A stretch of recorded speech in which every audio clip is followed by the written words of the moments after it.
ان میں سے کوئی طریقہ جو ہے نا ایسا نہیں ہے جو رحمانی طریقہ ہو. انسانی طریقے ضرور ہیں. میں کسی طریقے کے مخالف یا حق کی بات نہیں کر رہی، لیکن میں یہ بات آپ کو بتا رہی ہوں کہ جب اللہ سبحانہ تعالیٰ جس نے ہمیں پیدا کیا اس نے ہمیں طریقہ کار بتایا ہے، تو اس طریقہ کار کو ہم کیوں نہ اڈاپٹ کریں. مجھے ایک خاتون کی بات یاد آتی ہے. اس نے کہا کہ مجھے پوسٹ پارٹم ڈپریشن ہو گیا اور مجھے ڈاکٹرز نے کہا کہ اب آپ کو ڈپریشنل میڈیسنز لینی ہوں گی. تو اس نے کہا کہ میں ایک ایمان والی عورت ہوں اور میرا اللہ تعالیٰ پر بیلیف ہے، تو میں اللہ سبحانہ تعالیٰ کو پکڑنا چاہتی ہوں، میں اس کا کلام پڑھوں گی، میں ذکر کروں گی، لیکن میں نے یہ میڈیسن نہیں لینی.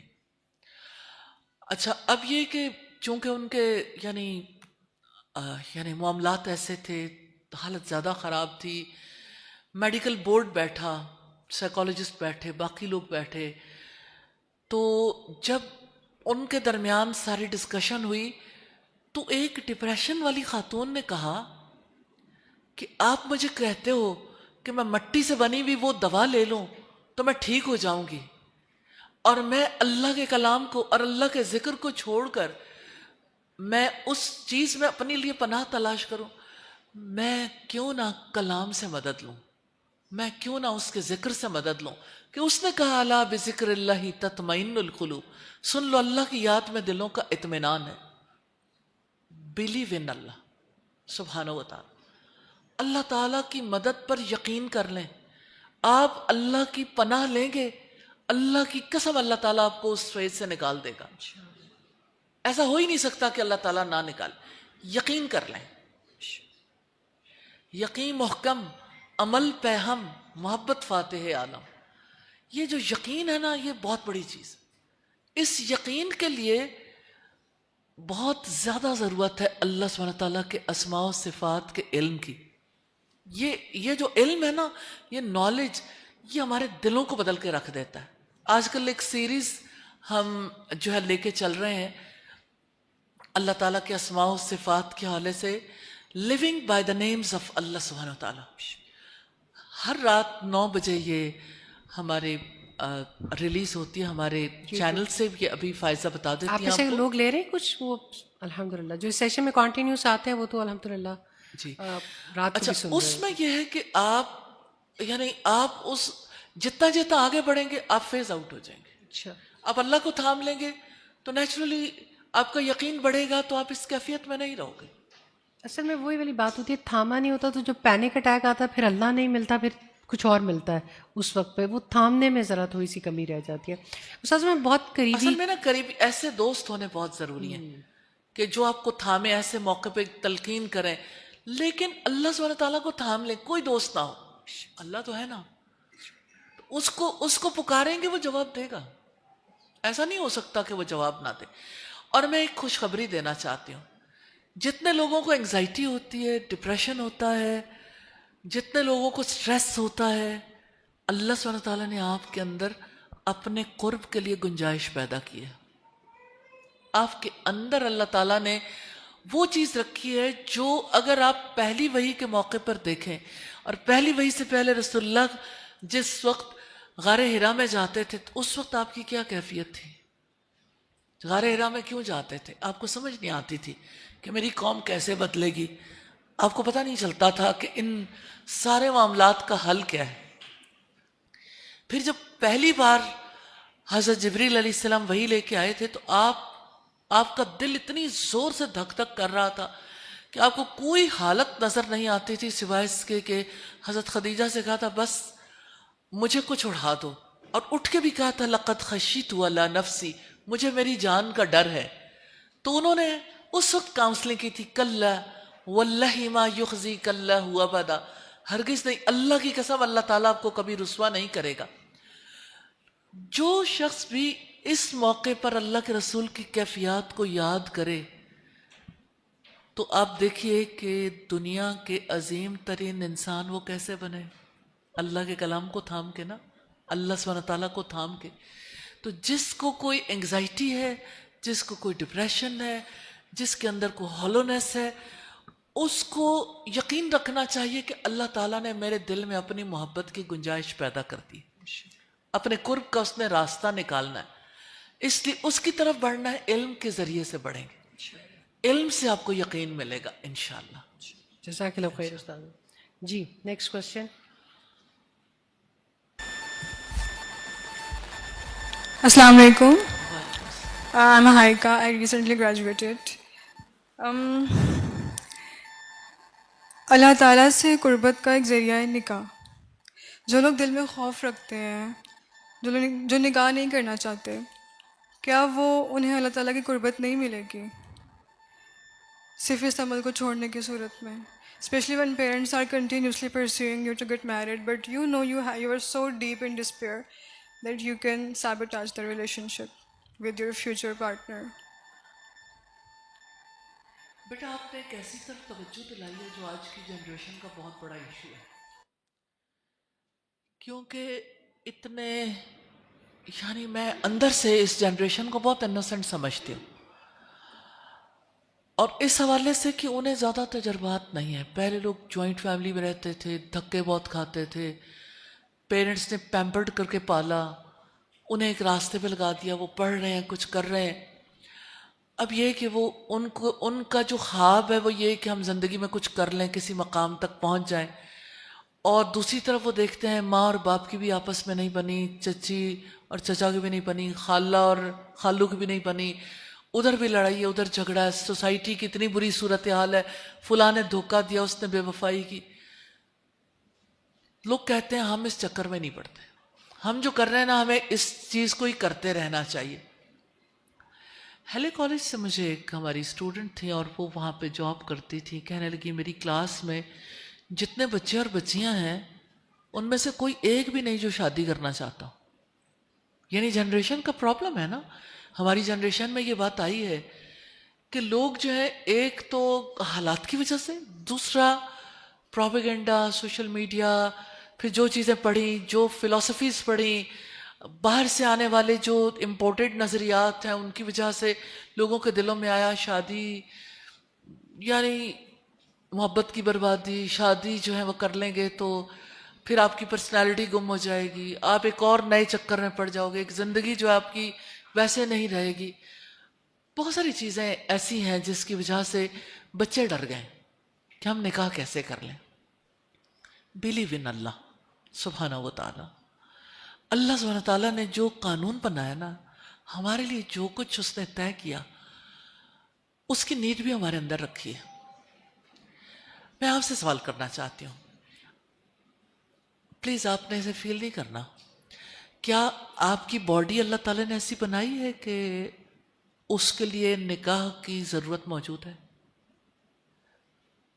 ہے نا؟ کیا اللہ تعالیٰ نے ایسے جذبات آپ کے اندر رکھے ہیں؟ جذبات, ایموشنز ہوتے ہیں نا ایک نارمل انسان کے اندر, کنٹرول نہ کریں تو جنرلی مطلب یہ کہ یہ نہیں ہے کہ آپ فیل کرتے ہو یا نہیں, لیکن ایز اے ہیومن بینگ آپ ایک نارمل ہیومن بینگ ہے نا. نارمل ہیومن بینگ کے اندر اللہ سبحانہ تعالیٰ اس نیڈ کو رکھتے ہیں اور وہ نیڈ اراؤز ہوتی ہے, جس کی وجہ سے اللہ تعالیٰ نے مرد اور عورت کے لیے حلال تعلق کا راستہ بنایا, نکاح.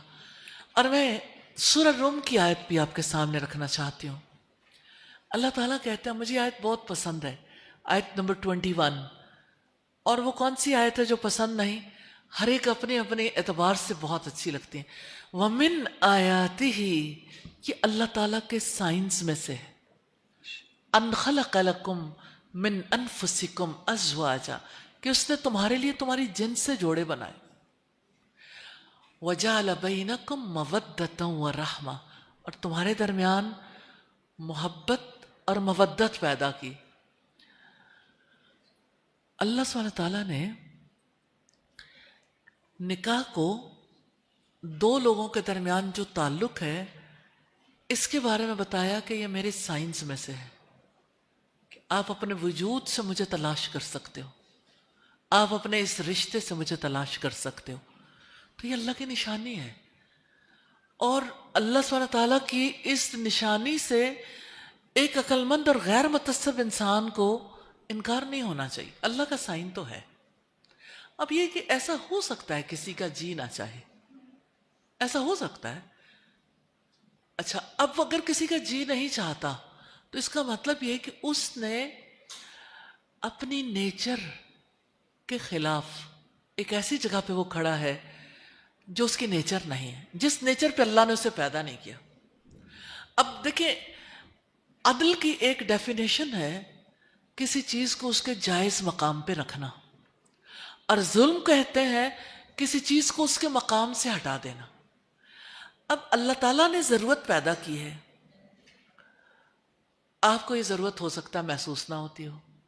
اللہ تعالیٰ نے نکاح کو ہمارے لیے ایک ایسا رشتہ بنایا ہے جو حلال ہے، اور جس کی وجہ سے سوسائٹی جو ہے وہ اس کی بقا ممکن ہے آئندہ نسل کے حوالے سے، اور یہ اللہ تعالیٰ کی اسکیم میں سے ہے نا، کریشن پلان میں سے. اب فرض کریں کہ اگر آپ کا جی نہیں چاہتا تو اس کا مطلب یہ کہ جی نہ چاہنا یہ نیچر کے مطابق نہیں ہے، اس کو ایڈریس ہونا چاہیے. اور وہ ایڈریس کرنا جو ہے نا یہ ایک پھر یعنی وہ ہر فرد کے اپنے حالات کے حوالے سے، کہ جب تک وہ حالات نہ پتہ چلیں کہ کس وجہ سے جی نہیں چاہتا. اور وہ صرف وہ نہیں ہوتے جو انسان کے ذہن میں لاجک ہوتی ہے، اس کے پیچھے بہت کچھ ہوتا ہے. اس کے پیچھے جو کچھ ہے اس کو ایڈریس کر لیں تو پھر وہ رائٹ پلیس پہ چیز آ جائے گی. تو یہ آپ نہیں ہو اکیلے، ہماری تو پوری جنریشن ایسی ہے. آپ کا کوئی اور کوشچن ہے کوئی؟ سیکنڈ کوشچن پھر ہم ان کے اندر کچھ ہے مجھے جی اگر آپ کو شادی کی ڈیزائر نہیں ہے، if you don't desire marriage, then isn't it betrayal for the other person as well and for yourself as well? دیکھیں آپ کہتے ہو کہ ڈیزائر نہیں ہے، یہ ہے آپ کا ایک برین کو میسج. آپ کی باڈی تو کہتی ہے ڈیزائر ہے، تو جو کچھ آپ کے برین میں ہے نا، دیکھیں یہ کسی کے ساتھ بھی ہو سکتا ہے کہ کسی چیز کی ڈیزائر ختم ہو جائے، ایسا ہو سکتا ہے، پاسبلٹی ہے. لیکن اللہ تعالیٰ نے آپ کو اس نیچر پہ پیدا نہیں کیا کہ آپ کے اندر ڈیزائر نہ ہو. اگر ایسا ہے تو مطلب اس کا ٹریٹمنٹ ہونا چاہیے نا، کیونکہ یہ آپ کی نیچر کے اگینسٹ ہے. اللہ تعالیٰ نے جس فطرت پر آپ کو پیدا کیا اس کے اگینسٹ ہے. تو میری دعا ہے اللہ تعالیٰ آپ کے لیے اچھا راستہ بنا دے جس میں آپ کے لیے سمجھنا آسان ہو جائے. سم ٹائمز ابھی پہلے مجھے لگتا ہے آج کے لیے اتنی ڈوز کافی ہے، نیکسٹ ٹائم ہم پھر کبھی بات کر لیں گے، اس سے آپ کے دل میں ہو سکتا ہے گنجائش پیدا ہو جائے. انشاءاللہ. اوکے ٹھیک ہے. Thank you.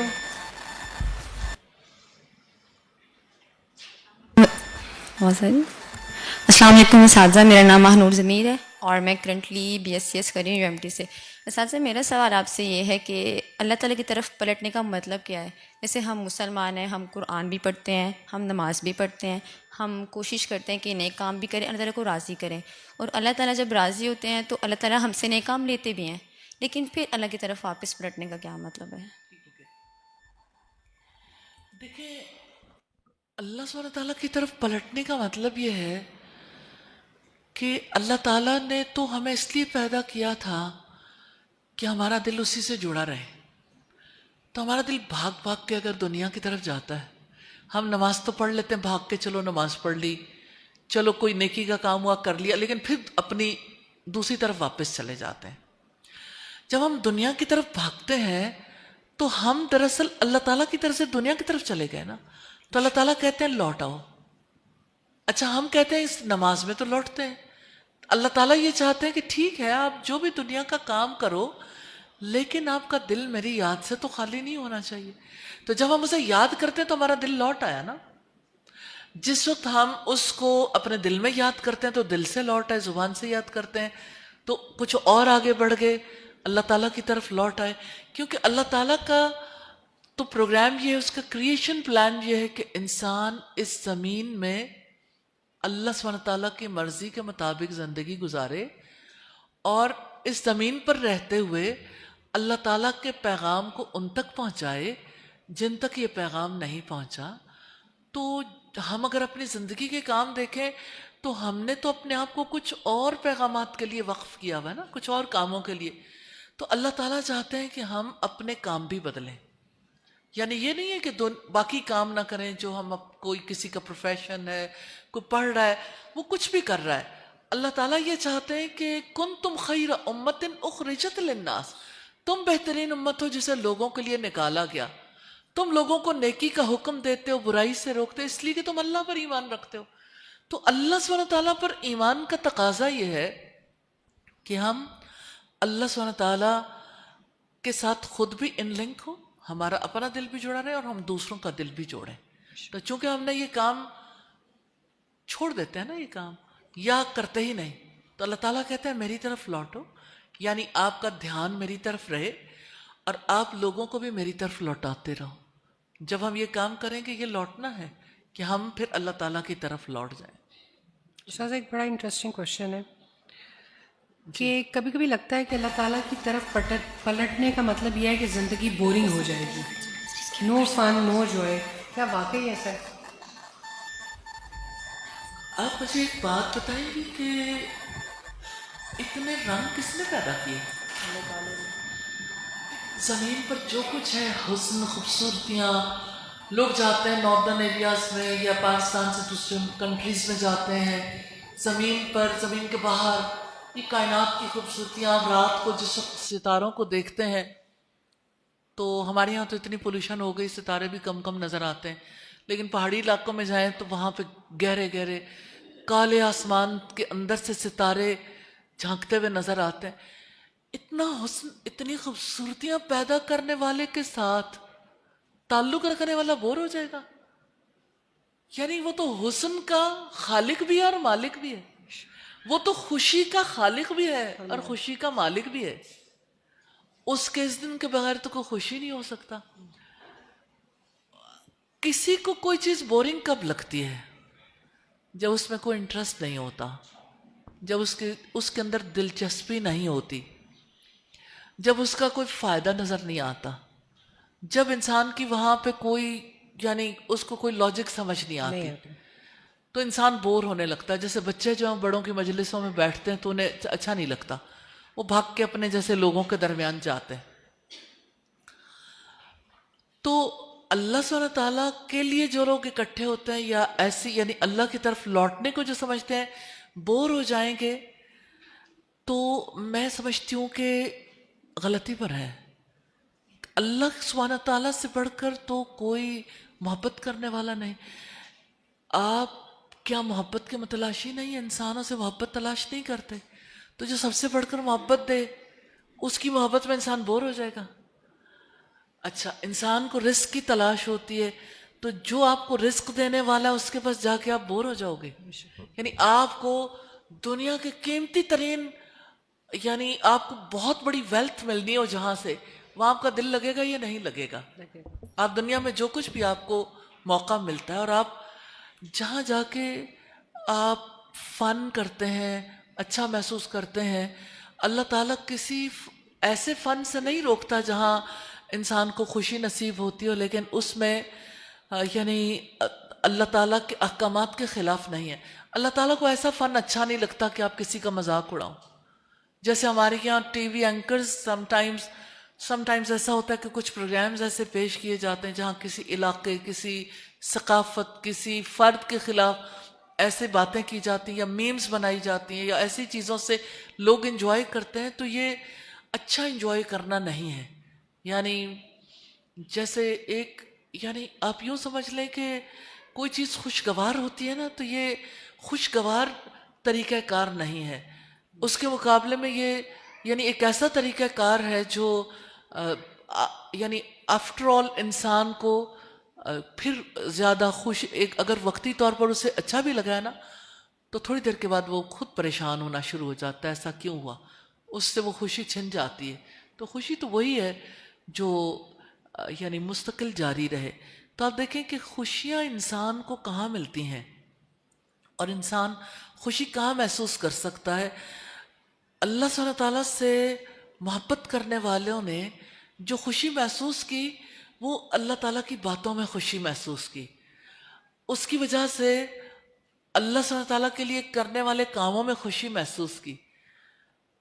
مجھے یعنی یہ فیل ہوتا ہے کہ لوگوں نے اس کو ٹیسٹ نہیں کیا، انہیں پتہ نہیں ہے کہ یہاں پہ کس قدر زیادہ یعنی انجوائے کرنے کے مواقع موجود ہیں.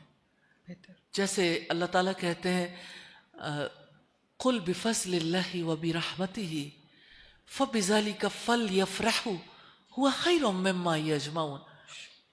کہہ دو کہ اللہ کے فضل اور اس کی رحمت سے اسی طرح سے چاہیے کہ وہ خوشیاں منائیں، وہ ان ساری چیزوں سے بہتر ہے جو لوگ جمع کرتے ہیں. اب آپ دیکھیں خوشی کا ایک طریقہ ہے سیر و تفریح کے لیے جانا، تو اللہ تعالیٰ کہتے ہیں قل سیروا فی الارض، آپ کہہ دیجئے زمین میں چلو پھرو، لیکن ساتھ ہی اللہ تعالیٰ کہتے ہیں پھر دیکھو جھٹلانے والوں کا انجام کیسا ہوا. یعنی آپ اس چیز کو بھی نہ بھولو کہ جب اللہ سبحانہ تعالیٰ کے دائرے سے آپ نکلتے تو پھر انجام کیا ہوتا ہے. تو ہمیں یعنی ایک یعنی جیسے باشعور مخلوق ہے نا، تو باشعور دائرے کے اندر رہنا. ہماری شادیوں میں جس انداز کی انجوائمنٹ ہوتی ہے باشعور نہیں ہے.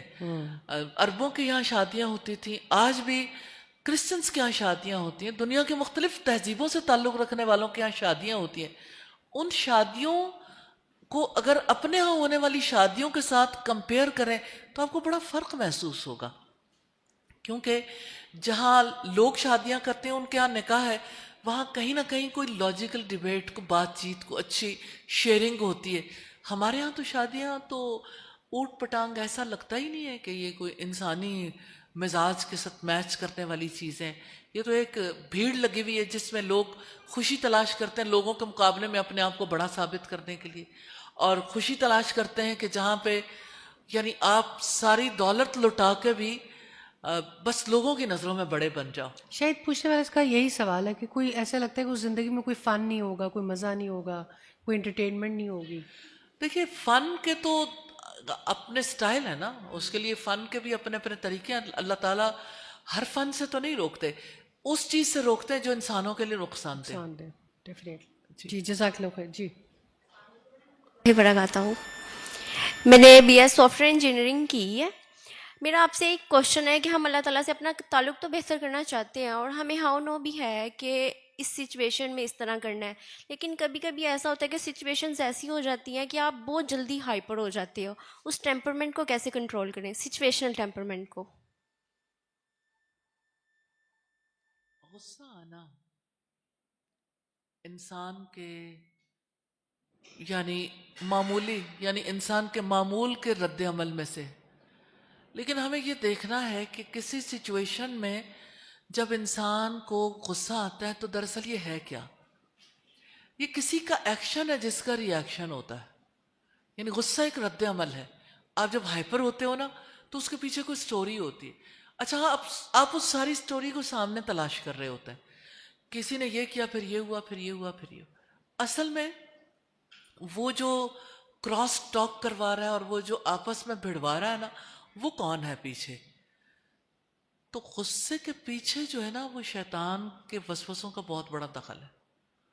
کہ ایک انسان جس وقت جو ہی یعنی اللہ تعالیٰ کی طرف سے غافل ہوتا ہے نا، اللہ کی مدد نہیں لیتا، تو کہیں بھی کسی طرح سے ایسی صورت پیدا ہو سکتی ہے. رسول اللہ نے جس سے دور کرنے کے طریقے بتائے نا، اس سے بہت کچھ پتا چلتا ہے. کھڑے ہیں بیٹھ جائیں، بیٹھے ہیں لیٹ جائیں. آپ کو غصہ آیا پانی پی لیں، آپ کو غصہ آیا وضو کر لیں. پانی کیا کرتا ہے؟ آگ بجھاتا ہے.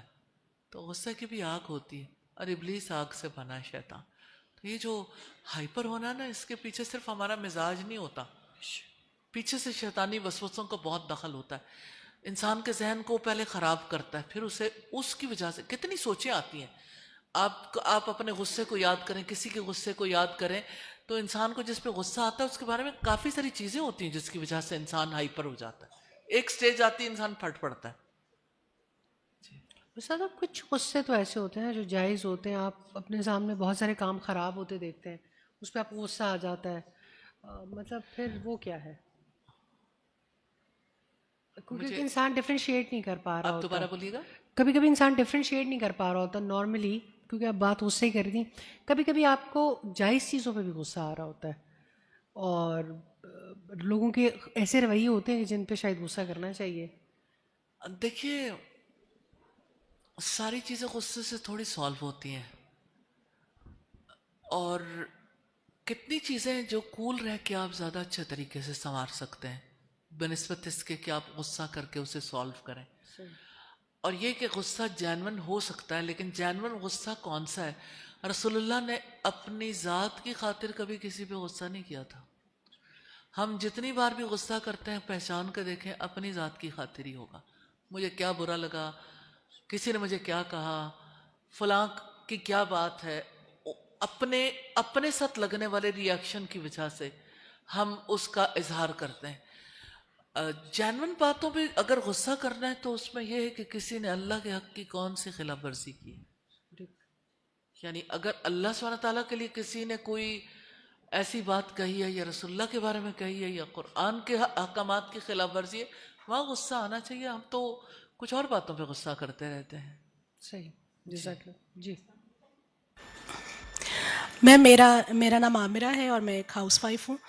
میرا سوال یہ ہے کہ میں پرسنل اپنی میری کنفیوژن بھی سمجھ لیں یا سوال کہ ہم اسلام کی پریکٹس کرتے ہیں، نماز پڑھتے ہیں، قرآن پاک پڑھتے ہیں، اور میں ایسی چیزیں کانشیسلی کرتی ہوں اب تاکہ میرے بچے مجھے دیکھیں اور ان پہ عمل کریں، اور کسی حد تک وہ کرتے بھی ہیں. ماشاء اللہ سے میرا بیٹا حافظ قرآن ہے، اور میں اپنی بیٹی کے لیے بھی میں نے نیت کی ہے کہ اس کو جو ہے نا قرآن حفظ کراؤں، اور میرے میاں بھی 5 وقت کی نماز پڑھتے ہیں.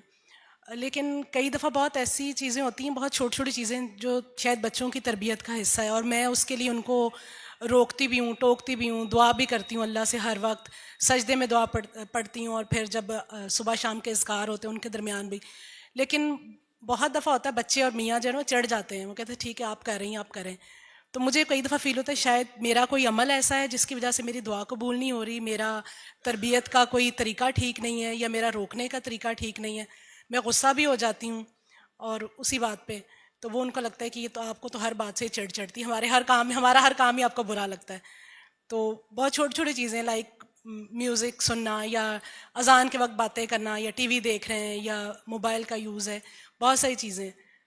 تو اس کو کیا بہتر طریقہ ہے کہ ہم کیونکہ تبدیلی جو ہے اوبیسلی پہلے آپ نے اپنے آپ سے اور اپنے گھر سے شروع کرنی ہے، تو کس طریقے سے ہم زیادہ بہتر انداز میں ان کو سکھا سکتے ہیں، اور پھر اگر وہ نہیں کر رہے تو اس کو اپنے آپ کو کیسے کنٹرول کر کے دوبارہ اسی چیز پہ. پھر میں کئی دفعہ کہنا بھی چھوڑ دیتی ہوں، لیکن میں پھر دوبارہ جب دیکھتی ہوں تو مجھے چڑھ چڑھتی، غصہ آتا ہے اور ایک الجھن ہوتی ہے. اچھا، آپ کی گفتگو سے جو میں چیز پک کر سکی ہوں وہ یہ کہ آپ کا اپنا ایک مائنڈ سیٹ ہے، آپ نیکی کرنا چاہتے ہو، اپنی اولاد کو نیکی کے راستے پہ چلانا چاہتے ہیں. آپ کے اس مائنڈ سیٹ میں کوئی نہ کوئی ایسی چیز ہے نا جس کی وجہ سے آپ کا یہ ذہن بنا. ایک بات آپ اپنے ذہن میں رکھیے گا، بچے کا وہ ذہن نہیں بنا ہوا اور بڑے کا بھی نہیں بنا ہوا، یعنی بچوں کا بھی اور گھر کے بڑوں کا بھی. اب جب ان کا وہ ذہن بنا ہوا نہیں ہے تو آپ کے درمیان ہارمنی والی بات نہیں. ہارمنی جہاں ہوتی ہے نا تو آپ کہتے ہو اچھا یہ کر لو، تو دوسرا کہتا ہے ٹھیک ہے. آپ یہ چاہتے ہو کہ میں کہوں اور وہ کہیں ٹھیک ہے. وہ ٹھیک ہے نہیں کہہ سکتے، اس کی وجہ یہ ہے کہ ان کے پاس وہ چیز نہیں ہے جو یعنی جس کو آپ ٹھیک سمجھ رہے ہو اس کی انہیں سمجھ نہیں ہے. ان کے پاس لاجکس ہے اپنا کام کرنے کے لیے جو بھی وہ کام کر رہے ہیں، تو انہیں یہ بات کنونس نہیں کر پاتی کہ آپ کہو کہ یہ نہ کرو. تو انہیں لگتا ہے کہ یہ ہمارے حق کے اوپر ڈاکہ ڈالا جا رہا ہے. یہ وقت تھا کہ ہم اس دوران یہ کرتے، ہم نے تو یہ پلان کیا تھا، یہ ہماری زندگی ہے، ہماری زندگی پر کوئی تیشہ کیوں چلائے. آپ کہتے ہیں میں تمہاری ماں ہوں، تو انہیں سمجھ نہیں آتی کہ ماں کا یہ کام ہوتا ہے کہ وہ ہمیں صرف یہی کہتی رہے کہ یہ نہیں کرنا، یہ نہیں کرنا، یہ نہیں کرنا. اس کو تربیت نہیں کہتے کہ یہ کر لو یہ نہ کرو. That is not training, that is not tarbiyah. تربیہ جو ہے نا وہ تو آپ کے مائنڈ سیٹنگ ہے کہ آپ ان بچوں کو یہ سمجھا سکیں کہ اس چیز میں کیا نفع ہے اور نہ کرنے میں کیا نقصان. اس وقت پہ وہ نفع نقصان آپ کی زبان سے ہوگا تو انہیں وہ بھی سمجھ نہیں آئے گی کیونکہ ان کا مائنڈ ایک طرح پریپیئر ہو چکا. بچوں سے دوستی کر لیں پہلی بات، اور بچوں کو جو ہے نا ڈائریکٹلی ڈائریکشنز دینی چھوڑ دیں، یہ کر لیں یہ نہ کریں. اگر آپ نہیں روکیں گے تو ظاہر ہے کہ آپ کہیں گے کہ اچھا انہوں نے تو پھر ایسے ہی کرتے رہنا ہے. اب ماں نے سارا دن یہ کرنا ہے، بیٹا اٹھ جاؤ، صبح اٹھنے کے لیے بھی نماز پڑھ لو، اب اگر نماز نہیں پڑھی اٹھو اسکول جانا ہے یا کالج جانا ہے، اچھا آپ ناشتہ کر لو، اب یہ کر لو، اب یہ کر لو. اب آپ دیکھیں کہ ایک پورا زندہ انسان ہے، وہ کہاں تک کسی کی ڈائریکشنز لیتا رہے. تو وہ سلیو ہارڈ ڈسک نہیں بننا چاہتا، وہ کچھ کرنا چاہتا ہے زمانے میں. اس کو ہم نے سلیو ہارڈ ڈسک بنانے کی کوشش کرتا ہے، وہ خلاف ہو جاتا ہے، وہ کہتا ہے میں نہیں کروں گا. پرابلم یہ ہو گیا. اب کیا کریں؟ اب یہ آپ کو محنت کرنی ہے، اپنے بچوں کے ساتھ دوستی کریں، ان کے وہ کیا چاہتے ہیں، انہیں ان کے انٹرسٹ میں آپ ان کے ساتھ بیٹھ کے الگ باتیں کریں گے، ان کی دل پسند، ان کو جیسے آپ کسی سے دوستی کرتے ہیں نا تو ان کے ساتھ کچھ وقت گزارتے ہیں، کچھ تحائف کا تبادلہ کرتے ہیں، پھر آپ کسی کا دل جیتتے ہیں. تو اپنے بچوں کا دل جیتے ہیں. آپ کو لگتا ہے آپ نے بچوں کا دل جیتا ہوا کیونکہ آپ ماں ہیں، آپ کے پاس ایک بہت بڑا کارڈ ہے ماں ہونے کا کہ ان سب کو مجھ سے محبت کرنی چاہیے. لیکن یہ ہے کہ وہ کارڈ اب استعمال نہیں ہو سکتا. اب وہ محبت نہیں کرے. اب محبت کے لیے آپ کو ایفرٹ کرنی پڑے گی، دل جیتنا پڑے گا. اس دل جیتنے کے لیے محنت کرنی پڑے گی. محنت کریں. لیکن اصلاً میں آپ سب سے یہی کہنا چاہتی ہوں کہ یہ صرف ایک اکیلی ماں اپنے بچوں کی تربیت نہیں کر سکتی. اس کے لیے تربیت کے میدان میں اور بیہیویئر ماڈیفیکیشن کے لیے یہ ایک ٹرائیوکا ٹرائنگل ہے. فیملی جس میں ماں اور باپ دونوں، پھر فیملی کے اور افراد کا بھی ہاتھ ہوتا ہے. نمبر 2 جو ایجوکیشنل انسٹیٹیوشنز ہیں، اور نمبر 3 سوسائٹی. اور سوسائٹی میں عبادت گاہ بھی آتی ہے، آپ کی مسجد بھی، آپ کے دینی ادارے، تعلیمی ادارے، اور سوسائٹی کے دیگر حوالوں سے جو کوششیں ہیں وہ بھی سب آتے ہیں. تو ایک اکیلی ماں جو ہے نا وہ آج پریشان کھڑی ہے. اور یہ ایک ماں نہیں ہے، ہر طرف یہی صورتحال ہے کہ اب میں بچوں کے ساتھ کیا کروں. میں درد دل کے ساتھ یہ کہنا چاہتی ہوں کہ ہماری سوسائٹی میں جب کسی بچے کی شادی ہوتی ہے نا تو اس کے جہیز کی فکر ہوتی ہے، اس کا گھر بسانے کے لیے، اس کا دل لگانے کے لیے، اس کے کپڑے، اس کی زیور، اس کا کچھ نہ کچھ تو سارے ماں باپ اس کے لیے کوشش کرتے ہیں نا. اس بچی کو سسرال میں بسانے کے لیے، اس بچی کو ہسبینڈ کے ساتھ ایک اچھا ریلیشن شپ بنانے کے لیے کون سی ٹریننگ ہے جو ہمارے ہاں دی جاتی ہے؟ سسرال کے بارے میں جو کچھ میں 1-2 فکریں بولوں تو آپ کو کافی حد تک اندازہ ہو جائے گا کہ ہماری پوری سوسائٹی کا مائنڈ سیٹ ہے. اگر ایک ساس کا ورڈ بولا جائے تو ساس کا ورڈ جو ہے پازیٹیو نہیں رہا ہماری سوسائٹی. ایک زہریلا ورڈ ہے. آپ میرے ساتھ شاید اتفاق کریں یا نہ کریں، لیکن یہ لفظ جو ہے مقدس نہیں ہے. کتنے لوگ ایگری کرتے ہیں کہ ہماری سوسائٹی میں عمومی طور پر اسے مقدس لفظ نہیں سمجھا جاتا؟ ایسا ہے کہ اسے یعنی ایک پاک، ایک اچھا خوبصورت رشتہ نہیں سمجھا جاتا. اس کی ریزن کیا ہے؟ اہل خاندان جب اپنی بیٹی رخصت کرتے ہیں تو وہ اس کے ذہنوں میں یہ ساری باتیں ڈالتے ہیں، جس کی وجہ سے اس کا مائنڈ سیٹ ایسا ہو جاتا ہے کہ سسرال والوں کو وہ اچھی نظر سے دیکھ ہی نہیں پاتی. اس غریب کو یعنی ایک ایسی بیماری لاحق ہو جاتی ہے جس کی وجہ سے وہ خوش ہی نہیں ہو پاتی، نہ ان کے ساتھ اس نے سلوک کر پاتی. وہ صلہ رحمی کا کبھی سوچتی بھی نہیں کیونکہ صلہ رحمی کی کوئی تعلیم ہی نہیں دیتا. ایسی صورتحال میں جہاں پہ یعنی سوسائٹی میں ایسا مائنڈ سیٹ پریپیئر ہو چکا ہو تو آئس بریک کرنے کی ضرورت ہے. ہمیشہ چینج ایجوکیشن سے آتی ہے، تعلیم کے ذریعے سے تبدیلی آتی ہے. مجھے ایسا لگتا ہے کسی بچے کی شادی سے پہلے اسے ہسبینڈ وائف ریلیشن شپ، اس کو ریلیشن شپ مینجمنٹ یعنی اپنے رشتوں کیسے نبھانے یہ سکھانا جہاں ضروری ہے، وہاں پہ پیرنٹنگ سکھانا بہت ضروری ہے کہ اس نے جب اللہ کے حکم سے ماں بننا ہے تو پھر اس فریضے کو کیسے ادا کرنا ہے. یہ سب چیزیں جب نہیں سیکھی، دنیا بھر میں لوگ اپنی ماؤں کو بچے پالنا سکھاتے ہیں، اسٹیٹ بھی سکھاتی ہے، یعنی ہاسپٹل سے ایون جو مڈ وائفز ہوتی ہیں وہ بھی ٹرینڈ کرتی ہیں اس وقت پہ سے اس چیز کی ضرورت ہے. یہ اس کی میل نیوٹریشن کا شکار ہے بچے کو اس وقت پہ کس طرح آپ نے انجیکشنز لگوانے، بچے کو اس وقت تک اتنے ورڈز تو آنے چاہیے تھے، بچہ اس وقت تک اس طرح سے یہ کرنے کے قابل ہو جائے، اور بچے کو یہ مینرز تو کم از کم آنے چاہیے، کمیونیکیٹ کر سکتا ہے یا نہیں، یہ ساری چیزیں چیک ہوتی ہیں. اور آپ سوچئے کہ ہماری سوسائٹی میں اس بچے بیچارے کی ذمہ داری کوئی بھی نہیں لیتا کہ اس بچے کے ساتھ کیا بیت رہی. تو انسان کا بچہ جو ہے اس کے اوپر کس کس طرح فوکس کرنے کی ضرورت ہے. اس کے لیے پیرنٹنگ سیکھنی ضروری ہے. ڈلیاں بھیراں دا کچھ نہیں گیا. پنجابی میں کہتے ہیں کہ چلو اب ہو گیا جو ہونا تھا. لیکن اب بھی میں ماؤں سے بھی کہنا چاہتی ہوں, اپنے لیے بھی, اپنی بیٹیوں کے لیے بھی, یہی راستہ اختیار کریں, پیرنٹنگ سیکھیں. تربیت کرنا کوئی ایک, یعنی ایسا نہیں ہے کہ کوئی ایک گر مل جائے تو اس کے بعد انسان تربیت اچھی کرنے کے قابل ہو جائے گا.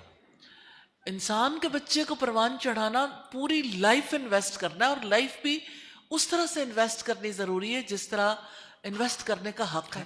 آپ پوری لائف انویسٹ کر رہی ہیں, لیکن اب سمجھ نہیں آتی کہ جو آپ کر رہی ہیں نا وہ اس اثر انداز کیوں نہیں ہو رہا. وہ ان کا اور آپ کا مائنڈ ایک نہیں ہے, ان کے آپ کے انٹرسٹ ایک نہیں ہے. اب اس خلیج کو کیسے دور کیا جائے, میں نے ایک ٹپ دیا ہے کہ آپ دوستی کر لیں, لیکن پیرنٹنگ سیکھیں. پیرنٹنگ سیکھ الحمدللہ اللہ تعالیٰ کے فضل و کرم سے النور انٹرنیشنل کے تحت ہم جو ڈپلومہ ان اسلامک ایجوکیشن کرواتے ہیں اس میں یہ دونوں سبجیکٹس ہمارے کورس کا حصہ ہیں. ہم کوشش کرتے ہیں کہ ہر بچی, ہر خاتون جو بھی یہ کورس کرے وہ لازمی طور پر میریٹل میٹرز کو ضرور سیکھے, ہسبینڈ وائف ریلیشن شپ کے لیے اور سسرالی زندگی نبھانے کے لیے کیا کچھ, ایک بچی کا مائنڈ سیٹ کیسا ہونا چاہیے, ہم پریپیئر کرنے کی کوشش کرتے ہیں. دوسری چیز پیرنٹنگ سکھاتے ہیں. 2 سیمسٹرز ہم پیرنٹنگ پہ لگواتے ہیں, اور اللہ تعالیٰ نے چاہا تو انشاءاللہ ہم پیرنٹنگ پر سیشنز شروع کریں گے کہ ہفتے میں کہا چلو کم از کم ایک دن بیٹھ کے بھی اگر یہ سیشنز ہوں تو اللہ تعالیٰ کی رحمت ہو جائے گی اور لوگوں کے لیے نفع ہوگا انشاءاللہ. جزاک اللہ خیر. ایک جی ساتھ یا مسائل آتے ہیں تو یا ہماری جو جائز حاجات ہوتی ہیں کئی دفعہ, یا جو بھی ہماری خواہشات ہوتی ہیں وہ پوری نہیں ہو پاتی ہیں, یا ہمارے ساتھ کوئی حادثہ ہو جاتا ہے تو ہم خود کو بھی تسلی دیتے ہیں, اور ہمارا ایمان بھی ہے کہ اللہ جو کرتا ہے وہ بہتر کرتا ہے, تو یہ ہمارے حق میں بہتر ہوا ہوگا. لیکن بہت دفعہ وقت گزر جاتا ہے لیکن آپ کو سمجھ نہیں آتی کہ اس میں آپ کے لیے کیا بہتری تھی اللہ تعالیٰ کی طرف سے. تو پھر دل میں بھی کئی دفعہ خیال آتا ہے تو کیا یہ شرک ہے یا گناہ تو نہیں ہو جاتا, اور ہمیں کیسے پتہ چلتا ہے کہ یہ واقعی ہمارے حق میں بہتر ہوا ہے, اللہ نے جو کیا ہے اچھا تھا یا برا تھا. اللہ سبحانہ تعالیٰ کی حکمتوں کو سمجھنا علم والوں کا کام ہے. جب انسان کے پاس علم ہو تو اسے بہت ساری حکمتیں سمجھ آتی ہیں. جب انسان کے پاس اللہ کی دی ہوئی کتاب کا, وحی کا علم نہیں ہوتا پھر اسے سمجھ نہیں آتا. لیکن جو طریقہ ہم نے سیکھا ہے وہ بہت اچھا ہے کہ اللہ سبحانہ تعالیٰ کی جانب سے میرے لیے کوئی نہ کوئی خیر ہوگی. اچھا اب آپ کے دل میں شیطان نے وسوسہ ڈالا, وہ کون سی خیر ہے مجھے تو نہیں پتہ چلا, میرے ساتھ تو کوئی خیر نہیں پیش آئی. آپ کا ایک جواب ہو سکتا ہے مجھے سمجھ آئے یا نہ آئے, لیکن اللہ میرے بارے میں برا فیصلہ نہیں کرے گا, اللہ سبحانہ تعالیٰ کی طرف سے خیر ہی ہوگی. ہاں اگر آپ ان کو سمجھنا چاہتے ہیں تو پھر اللہ سبحانہ تعالیٰ کی کتاب کو پڑھیے. علم حاصل کرنا اسی لیے ضروری ہے نا, ماں کی گود سے لے کے قبر کی گود تک. رسول اللہ نے یہی فرمایا نا کہ آپ علم حاصل کرو ماں کی گود سے لے کے قبر کی گود تک. تو یہ علم حاصل کرنا انسان کو بہت نفع دیتا ہے. اللہ تعالیٰ اپنی رحمت سے ہمارے دلوں کے اندر اپنے کلام کی, قرآن مجید کی محبت پیدا کرے تاکہ ہمارے لیے علم کا سیکھنا ممکن ہو جائے. جزاک اللہ خیر. ہم لاسٹ کوشچن لے سکیں گے. جی رحمۃ اللہ وبرکاتہ. میں مصباح افضل ٹیچر ہوں ایک, اور میں ایک کوشچن پوچھنا چاہ رہی ہوں کہ ایک گناہ گار شخص جس نے بہت سے لوگوں کا حق مارا, کسی پر زیادتی کی, لیکن آخرکار اللہ نے اسے ہدایت دی, توبہ کی توفیق دی, اسے سچے دل سے توبہ کر لی, اللہ کی طرف لوٹ گیا, تو جن لوگوں پر اس نے زیادتی کی تھی تو کیا اس کو آخرت میں ان کا ہرجانہ نہیں بھرنا پڑے گا, ان زیادتیوں کا اس سے حساب کتاب نہیں ہوگا؟ اگر اللہ تعالیٰ عفو و درگزر کرنے والا ہے تو وہ عدل کرنے والا بھی تو ہے. اچھا سوال کیا آپ نے, ماشاء اللہ. ظاہر آپ ٹیچر ہیں. اچھا ایسا ہے کہ جب کوئی انسان اللہ تعالیٰ سے توبہ کرتا ہے اللہ تعالیٰ معاف کر دیتے اپنا حق. تو انسانوں کے ساتھ انسانوں نے جو زیادتیاں کی ہوں اس کی معافی ان سے ہی مانگنی چاہیے. سورہ التغابن میں اللہ سبحانہ تعالیٰ نے ایک منظر دکھایا ہے کہ, اور ایک اصطلاح استعمال ہوئی ہے یوم التغابن, وہ دن جس دن غبن ہوگا، نیکیوں کا غبن. رسول اللہ نے فرمایا جانتے ہو میری امت کے مفلس کون ہے؟ صحابہ کرام نے کہا ہم تو مفلس اسے سمجھتے ہیں جن کے پاس فلوس، پیسہ نہیں ہوتا، مال نہیں ہوتا. آپ نے کہا میری امت کے مفلس وہ ہیں جو تہامہ پہاڑوں کی طرح نیکیاں لے کر آئیں گے، لیکن انہوں نے کسی کا حق مارا ہوگا، کسی کے ساتھ زیادتی کی ہوگی، کسی کا دل دکھایا ہوگا، کسی کی غیبت کی ہوگی، یعنی جو انسان دوسروں کے حق میں زیادتیاں کرتے رہتے. تو اللہ تعالیٰ ان یعنی زیادتیوں کے بارے میں فیصلہ کریں گے تو بہت سارے دعوے دار آئیں گے، اس کی نیکیاں اٹھا اٹھا کے ان کو دیتے رہیں گے حتیٰ کہ دعوے دار باقی ہوں گے لیکن اس کی نیکیاں فنش ہو جائیں گی. جب اس کی ساری نیکیاں ختم ہو جائیں گی اور دعوے دار باقی ہوں گے تو پھر ان کے گناہ لے لے کے اس کے کھاتے میں ڈالے جائیں اور اس کو جہنم میں ڈال دیا جائے گا. تو توبہ کرنے کا یہ مطلب ہے کہ اللہ تعالیٰ نے جو حکم دیا تھا اور اس نے نافرمانی کی اس کی معافی مل جائے گی، لیکن انسانوں کے ساتھ جو زیادتیاں ہوئیں اس کی معافی انہی سے مانگنی ہوگی. لیکن یہ ہے کہ ایک انسان کو نہیں پتا، کوئی فوت ہو جاتا ہے، کہیں انسان دور چلا جاتا ہے، اب لوگ نہیں ملتے، پتہ نہیں کس دور میں اسٹوڈنٹ لائف میں کوئی زیادتی کسی کے ساتھ کر لی، یا یہ ہے کہ کسی یعنی ایسے نیبرہڈ میں کوئی رہتے تھے چلے گئے لوگ، کوئی زیادتی ہو گئی، اب کیا کریں؟ قرآن ہمیں یہ بتاتا ہے ان الحسنات یذہبن السیئات، بے شک نیکیاں برائیوں کو لے جاتے. نیکیاں کریں، ان کے لیے دعا کریں، استغفار کریں، اللہ سے دعا کریں یا اللہ جتنے لوگوں کے بارے میں میرے اعمال نامے میں ایسی چیزیں، یا اللہ مجھے یاد بھی کروا دے، مجھے توفیق بھی دے دے، مجھے ان سے ملوا بھی دے اور ان کے دل میں بھی ڈال دے کہ وہ مجھے معاف کر دیں، تو اللہ تعالیٰ انتظام کر سکتا ہے. جزاک اللہ خیر. جزاک اللہ خیر استاذہ. الحمدللہ ایک دفعہ پھر بڑا تھاٹ پرووکنگ سیشن تھا اور انشاءاللہ بہت سارے لوگوں کو اپنے جواب ملے ہوں گے اور اللہ تعالیٰ سب کا آنا بھی قبول کرے. اللہ کی محبت کے لیے جو آپ وقت نکالتے ہیں اور اسپیشلی جو ینگ بچے اور آ کے ان کو جگہ بھی نیچے مل جاتی ہے، انشاءاللہ ہم کوشش کریں گے تھوڑا اور کمفرٹیبل انتظام کر سکیں. تو اللہ تعالیٰ کے لیے نکلنا، اللہ کی محبت سیکھنے کے لیے نکلنا، اور سکھانے والوں کا بھی شکریہ اور سیکھنے والوں پہ بھی اللہ تعالیٰ اپنی رحمت نازل کرے انشاءاللہ. Next Thursday.